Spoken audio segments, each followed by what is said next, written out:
أما بعد, all praise is due to Allah alone. In Him we seek aid and assistance, and to Him we turn both in repentance and for forgiveness. Truly, He whom Allah subhanahu wa ta'ala guides, none can mislead. And He whom Allah leaves to go astray, there is none who can guide. And I bear witness that there is nothing worthy of worship save Allah alone. And that Muhammad sallallahu alayhi wa sallam is both His slave and His messenger. In the battle of Al-Khaybar, there was a group of companions fighting with the Prophet sallallahu alayhi wa sallam.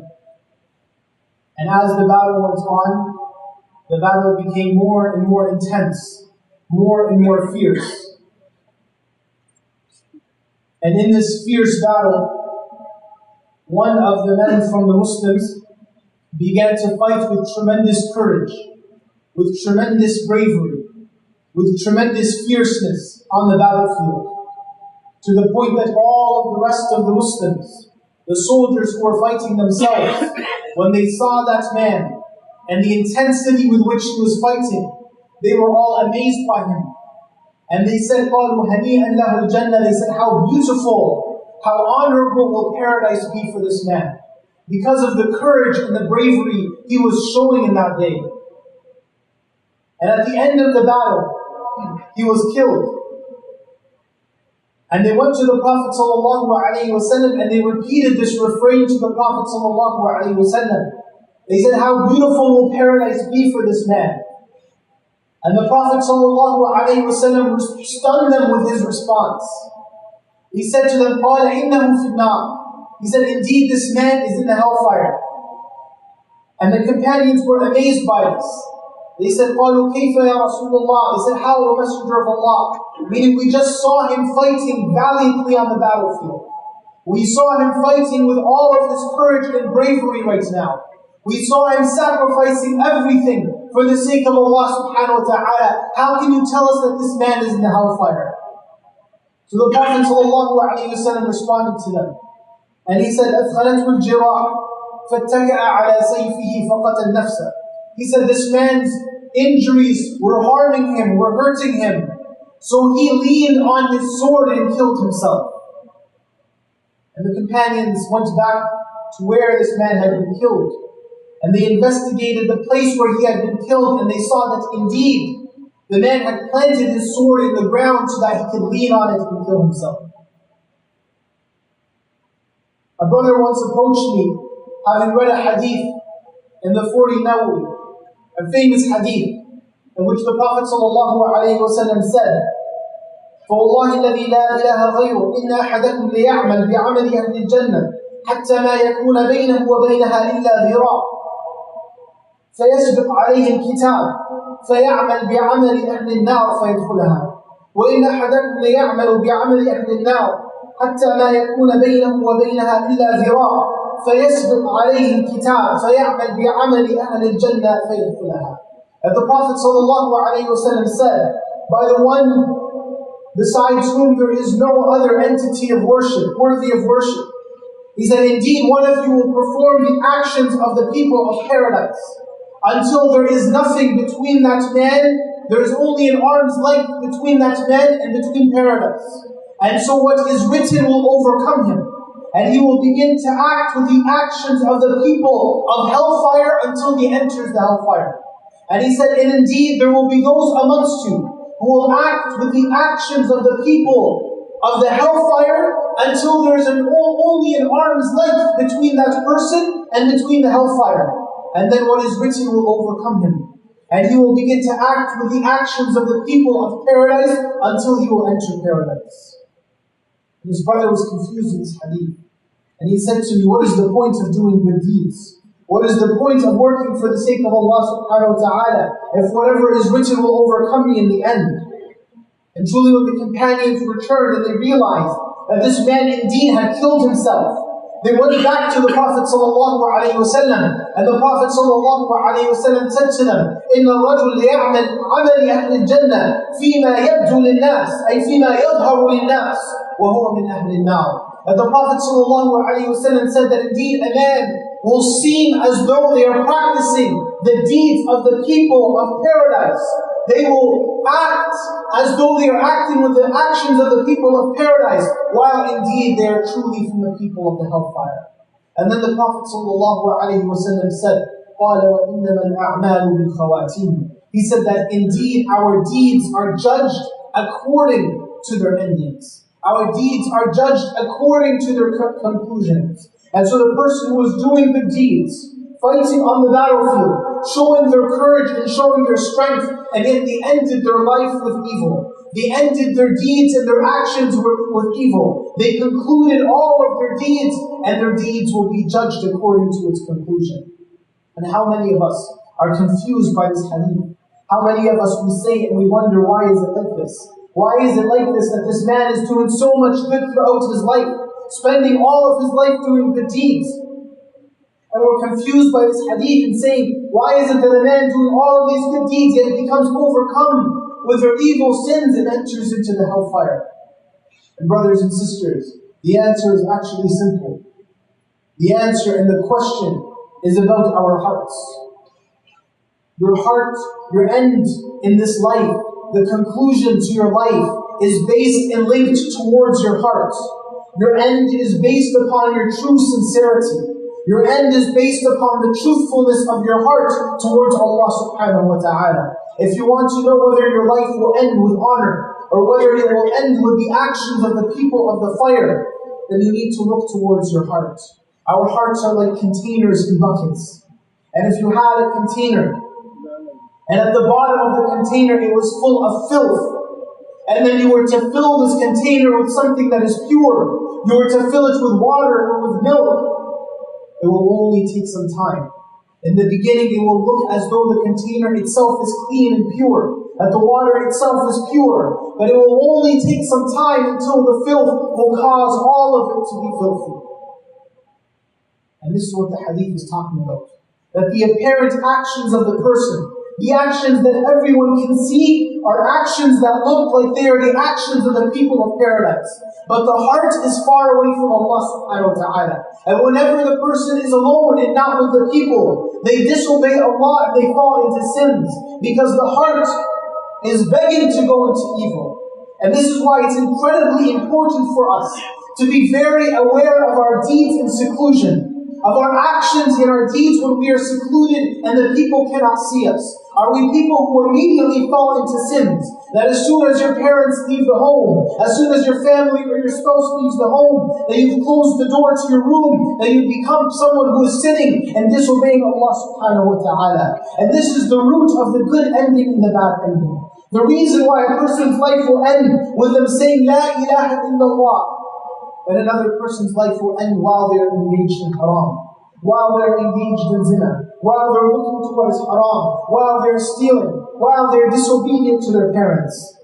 And this is why Abu Bakr as-Siddiq radiallahu anhu, when he appointed Umar to be the Khalifa after him, and some of the people came to Abu Bakr radiallahu anhu, and they said, أَتَسْتَخْلِفُهُ عَلَيْنَا وَهُوَ شَدِيد. Are you going to give him khilafah over him while he is a very harsh man over us?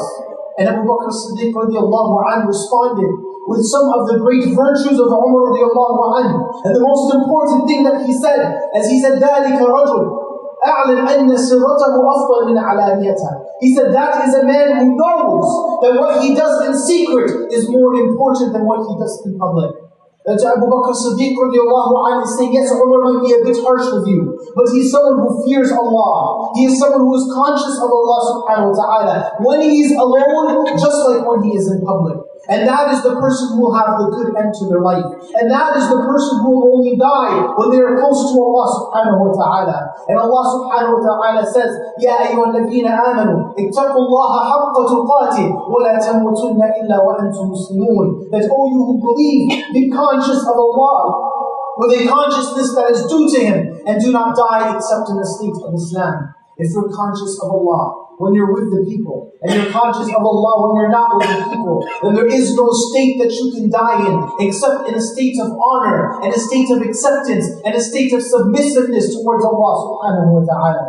And Ibn al-Qayyim rahmatullahi ta'ala, he mentions in his books many stories of people who were on their deathbed and yet became consumed with wealth, consumed with their money, consumed with their properties, and mentioning their wealth. that when people came to them to beg them to say the Shahada, instead they could only speak about and remember and talk about their money and their properties and their wealth and the state of those things. And this was related to me personally by a brother who was on an airplane, and the man next to him who was Muslim began to die. And he was telling him to say the Shahada, and instead all the man could say was his briefcase, and talk about his briefcase and the money that he had in the briefcase and how he had to take the money to the place that he was going. All he could think about was his money and his wealth until he died on that plane. When the time of death comes to you, you will only be concerned with that which your heart was concerned about in this world. When the time of death comes to you, you will only be connected to the thing that you are connected to in this world. If your heart was connected to wealth, then that's what it will be connected to on its deathbed. If your heart was attached to women, then your heart will be attached to that on its deathbed. And if your heart was attached to Allah subhanahu wa ta'ala, and if it were always thinking about Allah, and if it were conscious to Allah, and if it were trying to get closer to Allah subhanahu wa ta'ala, then that's all you will be concerned about when the angel of death comes to you. And this is why the Prophet sallallahu alayhi wa sallam said, من أحب لقاء الله أحب الله لقاءه ومن كره لقاء الله كره الله لقاءه. That whoever loves to meet Allah, then indeed Allah loves to meet them. And whoever hates to meet Allah, then indeed Allah despises to meet them. Could I ask everyone to move forward a little bit to make space for their brothers? And Aisha radiallahu anha, when she heard this hadith, when she heard the Prophet sallallahu alayhi wa sallam say that whoever loves Allah, then Allah loves them. And whoever despises to meet Allah, then Allah despises to meet them. And she said to the Prophet sallallahu alayhi wa sallam, Ya Nabi Allah, أكرهة الموت فكلنا نكره الموت. She said, is this the hatred of death? For indeed all of us hate to die. And the Prophet ﷺ said, قال ليس كذلك. He said, this is not what I'm referring to. He said, rather, when the believer is on their deathbed, بُشِّرَ بِرَحْمَةِ اللَّهِ وَرِضْوَانِهِ. They are given the glad tidings of the pleasure of Allah subhanahu wa ta'ala and of His mercy. And when the person is on their deathbed, they're left alone. When the person is on their deathbed and they're not connected to Allah subhanahu wa ta'ala, they're left alone to be connected to whatever it is this world their hearts were connected to. And look at the Prophet sallallahu alaihi wasallam, and look at what he was concerned about before his death.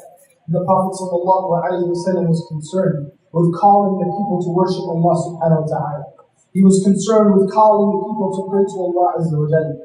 And so on his deathbed, and his illness was intense, and the Prophet ﷺ was suffering to a point where it was difficult for him even to speak at times. And all he kept saying was, as-salah, as-salah. Your prayer, your prayer. Your salah, your salah. Remember your salah. Think about your salah. Be concerned with your salah. And the narrator of the hadith said, فَجَعَلَ النَّبِيُّ صَلَّى اللَّهُ عَلَيْهِ وَسَلَّمْ يُغَرْضِبُ بِهِ لِسَانًا يَتَرَدَّدْ بِهِ قَلْبًا لَا يَكَادُ لِسَانُ أَنْ يَنْقَلِبْ. He said that the Prophet ﷺ was choking on these words, and that his heart was begging to say it, and his tongue would not move properly. He kept saying over and over, as-salah, as-salah, your prayer and your prayer, and telling his ummah to obey Allah subhanahu wa ta'ala and to establish His commandments and to pray to Him 5 times a day. And the Prophet ﷺ's life was about the establishment of justice on earth, and making sure that he had not harmed anyone, and making sure that people understood what true justice was. And so the Prophet ﷺ, just days before his death, stood in front of the people, and he said, فَمَنْ كُنْتُ جَلْتُ ظَهْرًا فَهَذَا ظَهْرِي فَلْيَسْتَقِمْ مِنْهُ وَمَنْ كُنْتُ أَخَذْتُ مَالًا فَهَذَا مَالِي فَلْيَأْخُذْ مِنْهُ وَمَنْ كُنْتُ شَتَمْتُ لَهُ عِرْضًا فَهَذَا عِرْضِي فَلْيَسْتَقِمْ مِنْهُ. He said, whomever amongst you I have whipped their back, then this is my back, let them whip it. And whoever amongst his wealth I have taken, then this is my wealth, let them take it. And whoever amongst them I have abused their honor, then this is my honor, let them take their retribution from it. وَلَا يَقُولَنَّ مِنْكُمْ أَحَدٍ إِنِّي أَخْشَى الشَّحْنَاءَ فَإِنَّ الشَّحْنَاءَ لَيْسَتْ مِنِّي. He said, let not a single one of you say that you are afraid that I will take retribution against you, because this is not from my characteristics. He said, وَلَكِنَّ أَحَبُّكُمْ إِلَيَّ الْيَوْمِ مَنْ أَخَذَ حَقَّهُ إِنْ كَانَ عَلَيَّ حَقًّا. He said, but rather the most beloved of you to me today are the ones who take the rights from me if I have taken any of their rights. And the Prophet ﷺ's heart above all was attached to Allah Azza wa Jalla. And so with his last breath of fresh air, and sitting on the lap of his wife Aisha radiallahu anha, and the angel No doubt they came to the Prophet ﷺ يُخَيِّرُهُ بَيْنَ الدُّنْيَا وَبَيْنَ الْآخِرَةِ, giving him the choice between this world and between the next world. And the Prophet ﷺ would respond with his final words. All that he could say was بَلِ الرَّفِيقِ الْأَعْلَى بَلِ الرَّفِيقِ الْأَعْلَى بَلِ الرَّفِيقِ الْأَعْلَى in the Jannah. But rather, I want the highest companionship in Jannah. And when Abu Bakr as-Siddiq was dying, and all his heart was attached to was Allah and the words of Allah subhanahu wa ta'ala, and as Aisha was reciting to him words of poetry, he said to her, قَالَ لَيْسَ كَذَلِكَ يَا عَائِشَةَ. He said, do not do this, O Aisha. He said, وَلَكِنْ اقْرَئِ الْقُرْآنِ. He said, but rather recite the Qur'an. وَقُولِي وَجَاءَتْ سَكْرَةُ الْمَوْتِ بِالْحَقِّ. And say that indeed the stupor of death has come in truth. And when Umar was dying, and his heart was attached to Allah subhanahu wa ta'ala, and attaining the mercy of Allah azza wa jalla, and his head was on the lap of his son Abdullah, and he said to his son, Ya Abdullah, da'a ra'si ala al-ard. Ya Abdullah, da'a ra'si ala al-turab. He said, Oh Abdullah, put my head on the ground, put my head in the dust. He said, لَعَلَّ اللَّهَ يَنْظُرْ إِلَيَّ بِعَيْنِ رَحْمَتِهِ. He said, for perhaps Allah will look at me with His eye of mercy. And the night before Uthman was murdered, and he dreamt. He dreamt of the Prophet ﷺ. He dreamt of the Prophet ﷺ telling him, أَتُرِيدُ أَن تَفْطُرَ عَنْدِنَا اللَّيْلَةَ. Do you want to break your fast with us this night? And he said yes. So he woke up that day determined to fast. And when they entered upon him to kill him, he was reciting the words of Allah subhanahu wa ta'ala, فَسَيَكْفِيكَهُمُ اللَّهُ. That indeed Allah will suffice you against them. And until this day, his blood is on the Mus'haf and on these verses that he was reciting. And Ali radiallahu anhu, his heart was attached to Allah subhanahu wa ta'ala and in the prayer of the masjid. And he was killed on his way to the masjid to pray to Allah subhanahu wa ta'ala, to pray Salat al-Fajr. Literally walking to the house of Allah subhanahu wa ta'ala when he was killed. This is the ending of those who are righteous. Those whose hearts stayed with Allah subhanahu wa ta'ala. Whose intentions were truthful to Allah azza wa jalla. And the question we have to ask ourselves is, what will our end be? How will our end be? Take moments in your life to purify your heart, to purify your intentions, to dedicate yourself and to dedicate your devotion to Allah subhanahu wa ta'ala alone. To say to yourself even in this moment, Oh Allah, I did not come here for any reason other than you, for any purpose other than you, and to remember you. Be sincere to Allah azza wa jalla in your heart on this day and in this moment. And inshallah this moment could be the reason that Allah blesses you with a beautiful end to your life. Like Bilal radiallahu anhu, who on his deathbed his wife was screaming and crying and weeping and saying, "Wa musibatan," that what a tremendous calamity is befalling me. And Bilal radiallahu anhu would say to her, don't say this. He said, "La taquli kama," do not say this. "Walakin quli wa farhatan." He said, rather say, what a tremendous joy. غَدًا سَأَلْقَى الْأَحِبَّةَ مُحَمَّدًا وَصَحْبَهُ. He said, tomorrow I will meet my beloved Muhammad and his companions. Or like Umar ibn Abdul Aziz, whose family left the room, and they heard him reciting a single verse. تِلْكَ الدَّارُ الْآخِرَةُ نَجْعَلُهَا لِلَّذِينَ لَا يُرِيدُونَ عُلُوًّا فِي الْأَرْضِ وَلَا فَسَادًا وَالْعَاقِبَةُ لِلْمُتَّقِينَ. That this is the whole of the hereafter. We allow it to be inherited by those who do not desire arrogance in the land or corruption, and the best end are for those who have taqwa. And she entered upon his room when she found that he had died.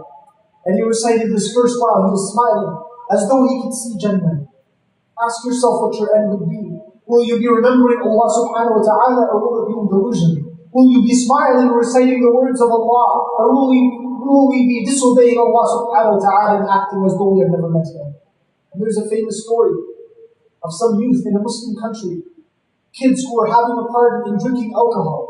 And they ran out of the alcohol they were drinking, so they told one of them to go buy more. And this one left him, he had already been drinking some. So as he left him, he drove his car.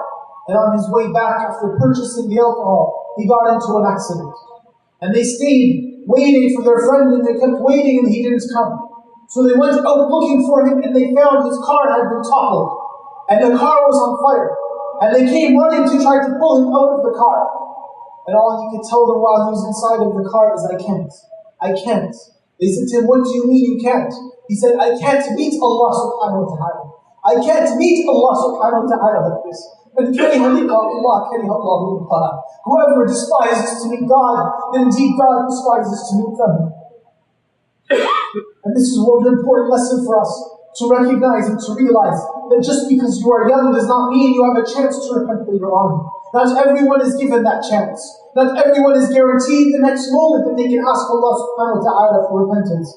Muawiyah on his deathbed, you would say, تذكر الله الآن يا معاوية أما كان ذلك في الشباب. He was saying to himself, are you remembering Allah right now? Why did you not remember it when you were in his youth? And he said, Ya Rabbi, irham al-Shaykh al-Asi, bil-qalb al-Qasi. Oh Allah, show mercy to the old man, the possessor of the hard heart. This is the deception of shaitan, to make you seem like you always have time to repent, to make you seem like you will never die, to make you seem like it's not a big deal if you sin right now, you will have plenty of chances to walk back from that sin. And Allah subhanahu wa ta'ala says, يُعِدُهُمْ وَيُمَنِّيهِمْ وَمَا يَعِدُهُمُ الشَّيْطَانُ إِلَّا غُرُورًا. That He promises them and He creates for them false desires, but indeed He does not promise them anything except delusion. And there's a story of two brothers, one of whom was rich, and the other one was poor.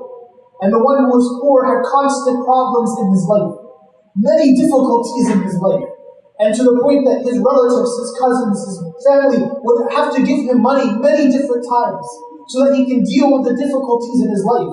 And there were times he had to leave his family for years to go to a different country to work, separated from his wife and his children because of his poverty. And his family would give him money, and his brother who was rich would rarely give him any help. And one day the two of them were in a car together, and they were arguing about something. And the argument got intense until the poorer brother said, stop the car, I want to leave. And so they stopped the car, and he got out of the car and left. And the rich brother took the car and kept driving. And he got hit by a truck, and his car was totaled, and he died. And after he died, his brother found out that his parents had left him and his brother a tremendous amount of money and properties and homes and wealth. And his brother did not tell him about any of it, and kept all of it for himself. And even when he saw his brother struggling in poverty for years, he didn't tell him or give him what was his right. And he didn't know this until after. But when it was the time of the janazah, he didn't know this at the time of the janazah. When it was the time for his janazah, his brother's janazah, they came to pray for him in the masjid. But there was another car accident outside of the masjid.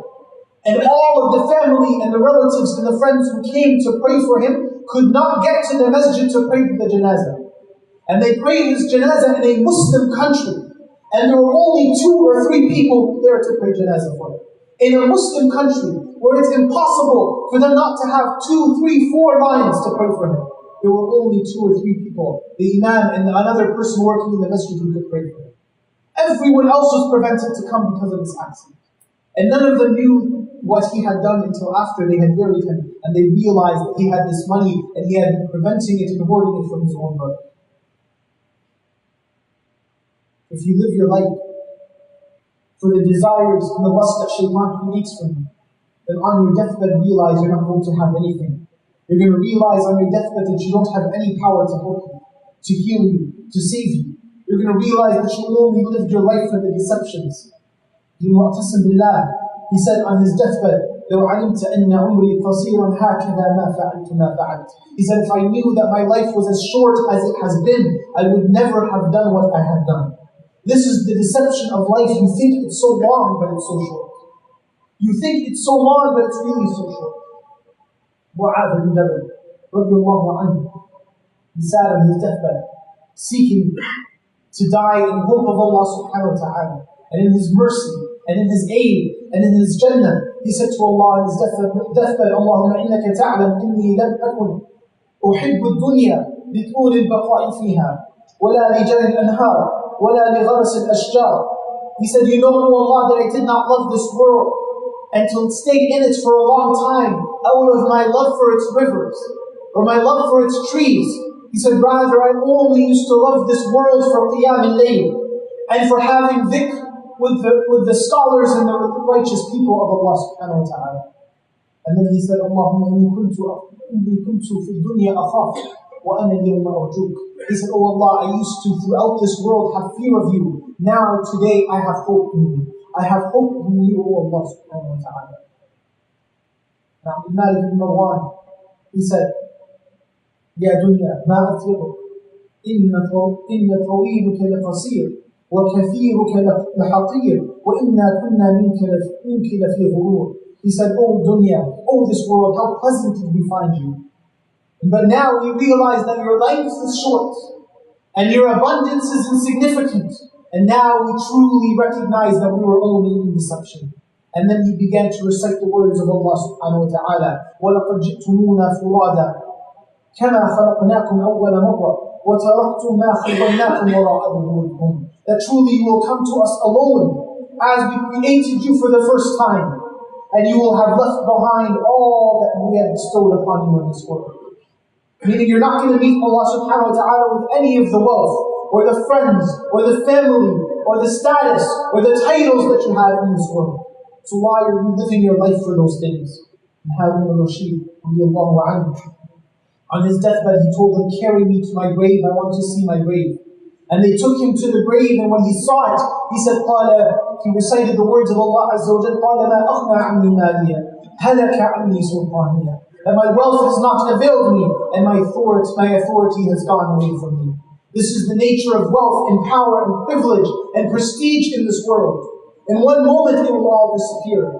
And I'm not saying that we should abandon these things completely, and we should not acquire wealth, but it cannot be our priority. It cannot be what our hearts are connected to. That is not what will save us at the end. That will not be what will lift us while we are on the deathbed. Rather, think like Abdullah ibn Mubarak. On his deathbed, he recited the words of Allah. And the likes of this moment, and let the workers work. For this moment that you know that will come to you. This moment that you know it is coming to you.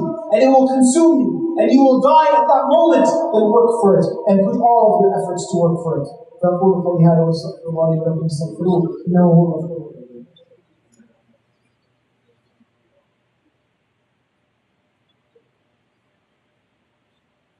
بسم الله والحمد لله والصلاة والسلام على رسول الله وعلى آله وصحبه ومن والاه.